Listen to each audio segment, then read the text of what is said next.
Hi guys, and welcome to Storytime with Georgia and Amber. I'm Georgia, and today I'm going to be reading How the Grinch Stole Christmas by Dr. Seuss. Let's get on with our book. How the Grinch Stole Christmas by Dr. Seuss. Every Who down in Whoville liked Christmas a lot. And here's a little Who holding a little Christmas wreath. Oh my god, this bow is bigger than the Who. But the Grinch, who lived just north of Whoville, did not. The Grinch hated Christmas, the whole Christmas season. Now please don't ask why. No one quite knows the reason. It could be his head wasn't screwed on just right. It could be perhaps that his shoes were just too tight. But I think that the most likely reason of all may have been that his heart was 2 sizes too small. Here is the Grinch. Oh, that's a sour look. Oh, and it looks like his pockets, like his... Oh, it looks like he's wearing like a coat because he has pockets. I wonder about that. But whatever the reason, his heart or his shoes, he stood there on Christmas Eve, hating the Who's, staring down from his cave with a sour, Grinchy frown at the warm lighted windows below in their town. For he knew every Who down in Whoville beneath was busy now hanging a mistletoe wreath. And they're hanging their stockings, he snarled with a sneer. Tomorrow is Christmas. It's practically here. Then he growled with his French fingers nervously drumming. I must find some way to stop Christmas from coming. For tomorrow he knew. Here's the Grinch staring down at Whoville down here. Doesn't look like quite a hill, more like just a mountain. I mean, it doesn't look like a mountain. It looks more like a hill, considering where his cave is. All the Who girls and boys would be bright up and early. They'd rush for their toys. And then, oh, the noise, noise. That's one thing he hated. The noise. These look like very fun. I mean, this Who is like banging this huge drum, while this other Who is holding the drum with skis. I don't know how this little Who got up here on this tree, but like it's impossible. They're playing like lacrosse with things on net, rackets. I don't know. This looks like a trumpet. Oh, these are definitely stilts. What is this? Oh, this is what they used to hit the ball. This is Oh, this looks like a girl. Maybe Cindy Lou Who. And this is a Jack in the Box. This little guy is throwing archery bows. And I don't know how they have a tray. It's impossible. Then the Who's, young and old, would sit down and feast. And they'd feast and they'd feast and they'd feast. Then they would feast on Who pudding and rare Who roast beef, which was something the Grinch could not stand in the least. And here's a sign that says, Merry, Merry. And look at how many Who's. It's like a giant S. Like Santa, maybe. And here are all the chefs. And then they do something he liked least of all. Every Who down in Whoville, the tall and the small, would stand close together with Christmas bells ringing. They'd stand hand in hand, and the Who's would start singing. They'd sing, and they'd sing, and they'd sing. And the more the Grinch thought of this Who Christmas sing, why, for 53 years, I've put up with it now. I must stop the Christmas coming. But how? Then he got an idea. An awful idea. The Grinch got a wonderful, awful idea. And here's the Grinch with his eyes red as always, with a big smile across his face. He's planning some mischievous stuff. I know just what to do. The Grinch laughed in his throat, and he made a quick Santa Claus hat and a coat. And he chuckled and clucked. What a great Grinchy trick. With this coat and this hat, I just look just like St. Nick. All I need is a reindeer. The Grinch looked around, but since reindeer are scarce, there was none to be found. Did that stop the old Grinch? No, the Grinch only said, if I can't find a reindeer, I'll make one instead. So he called his dog Max. Then he took some red thread and he tied a big horn on the top of his head. The weird thing is, the yarn is red, but the string is not. And here's the Grinch getting his hat and his coat out of fabric. Then he loaded some bags and some old empty sacks and a ramshackle sleigh, and he hitched up old Max. Then the Grinch said, "Giddy up!" And the sleigh started down toward the homes where the Whos lay a snooze in their town. As you see here, they're going down the mountain right to Whoville. It's so weird. The houses are so small, but they're so big. You see, the Grinch is like huge. So is Max. And all their windows were dark. Quiet snow filled the air. All the Whos were all dreaming, sweet dreams without care. When he came to the first little house on the square, "This is stop number 1, the old Grinchy Claus hissed, and he climbed to the roof, empty bags in his fist. Oh, and this house belongs to J.P. Who. And here's a wreath and the Grinch. The Grinch looks so much smaller than Max. I wonder why, because he's so short and Max is so big. Then he slid down the chimney and rather tight pinch, but if Santa could do it, then so could the Grinch. He got stuck only once for a moment or two, then he stuck his head out of the fireplace flue, where the little Who's stockings all hung in a row. These stockings, he grinned, are the first thing to go.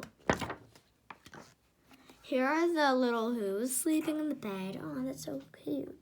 And the strings hanging, the wreath.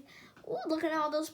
Oh, for JoJo, for Uncle Who, the Who Express, for Auntie Who.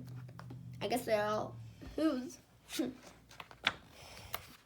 Then he slithered and slunk, with a smile most unpleasant, around the whole room, and he took every present. Pop guns and bicycles, roller skates, drums, checkerboards, tricycles, popcorn, and plums. And he stuffed them in bags. Then the Grinch very nimbly stuffed all the bags one by one up the chimney. Look at this. It's so happy and merry. But then this one, it's so sad. All of it's gone. But this is the saddest. This is the room where we just were in. Oh my God, nothing except for that. Then he slunk to the icebox. He took the Who's feast. He took the Who pudding. He took the roast beef. He cleaned out the icebox as quick as a flash. Why, the Grinch even took their last can of Who's stash. That's so sad. Look. Aww. Then he stuffed all the food up the chimney with glee. And now he grinned the Grinch. I will stuff up the tree. How could he stuff up the tree if there are a million bags up the chimney? Oh, that rhymes. And the Grinch grabbed the tree and started to shove when he heard a small sound, like the coo of a dove. He turned around fast and he saw a small Who, little Cindy Lou who was not more than 2. The Grinch had been caught by this tiny Who daughter, who'd got out of bed for a cup of cold water. She stared at the Grinch and said, "Santa Claus, why are you taking our Christmas tree? Why?" Aw, that's so cute. Oh, and look, this is the path she took, because it's not dark. And this is her.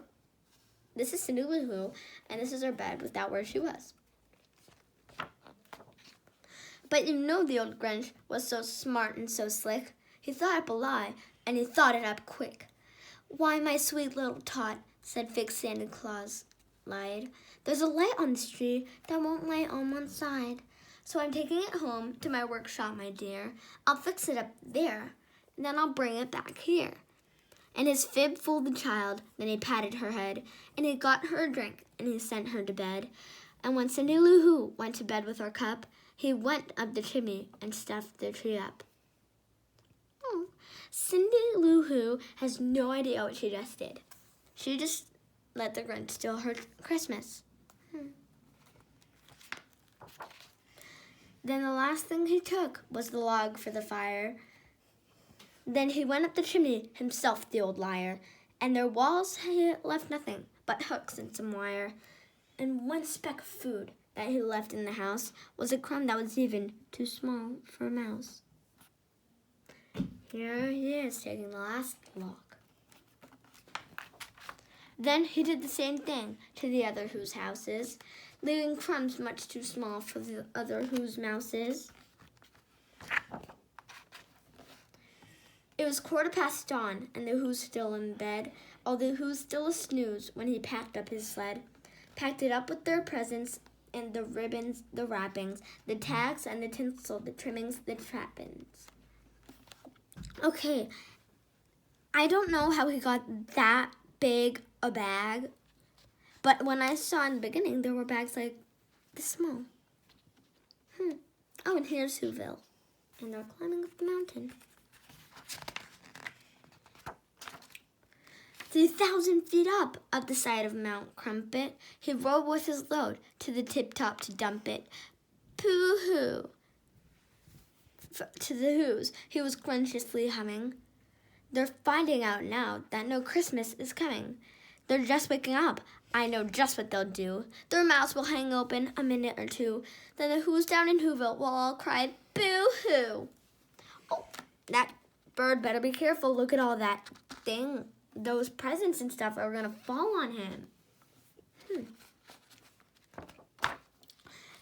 That's a noise, grinned the Grinch, that I simply must hear.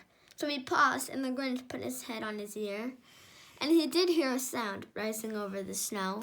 It started in low, then it started to grow. And the Grinch is listening. So was Max. But the sound wasn't sad. Why, the sound sounded merry. It couldn't be so, but it was merry, very.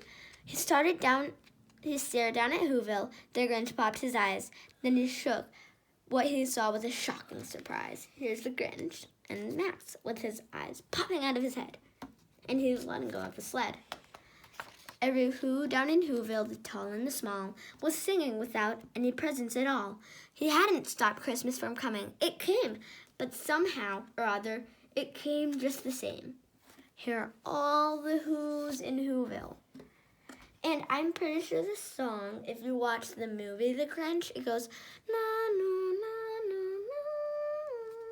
na, or something like that.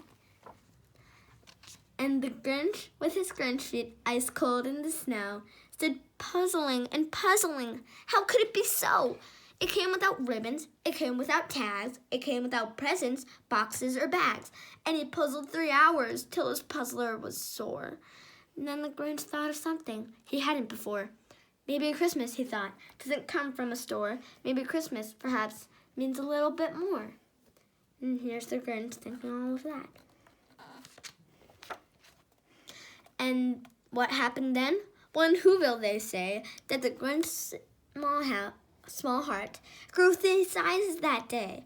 And the minute his heart didn't feel quite so tight, he whizzed with his load through the bright morning light, and he brought back the toys and the food for the feast, and look. He himself, the Grinch, carved the roast beef. Oh, and here's Cindy Lou Who. And I wonder where his dog Max is.